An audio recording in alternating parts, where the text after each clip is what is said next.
Leçon numéro 5 de l'école du sabbat. Expiation horizontale, la croix et l'église.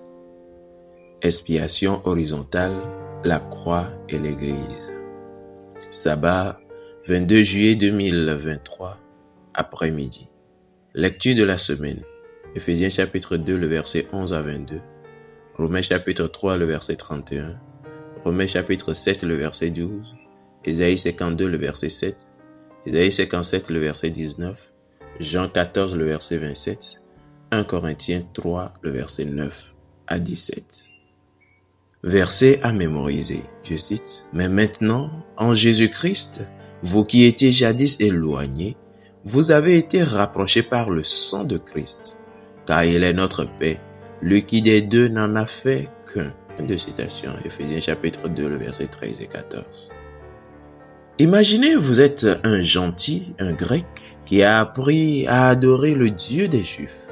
En effet, vous avez quitté votre adoration de nombreux dieux et avez embrassé l'adoration du seul vrai Dieu. Alors que vous vous frayez un chemin à travers les belles cours et colonnes du temple de Jérusalem, les sonorités musicales vous poussent à exulter en louange. Juste à ce moment-là, cependant, vous vous retrouvez confronté à une barricade de pierre d'environ 1,5 mètre de haut sur laquelle est gravé ce message en latin et en grec. Je cite, « Il est formellement interdit à tout étranger de franchir la barrière et d'entrer dans le temple. Quiconque sera surpris en flagrant délit de cette interdiction aura à se blâmer lui-même pour sa mort qui s'ensuivra. » Fin de citation.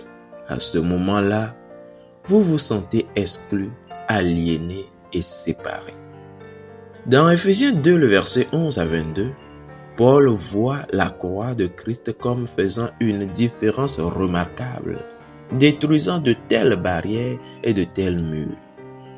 Verticalement, la croix annule l'aliénation, réconciliant les humains avec Dieu. Horizontalement, elle réconcilie les gens les uns avec les autres. La croix enlève l'inimitié et apporte la paix entre juifs et païens, faisant d'eux un seul homme nouveau. Éphésiens 2, le verset 15. Ensemble, ils deviennent un nouveau temple, une habitation de Dieu en esprit. Éphésiens 2, le verset 22. Que signifie cette vérité pour nous aujourd'hui? Fidèles auditeurs et internautes, étudiez cette leçon pour le sabbat 29 juillet 2023. Que Dieu vous garde. Amen.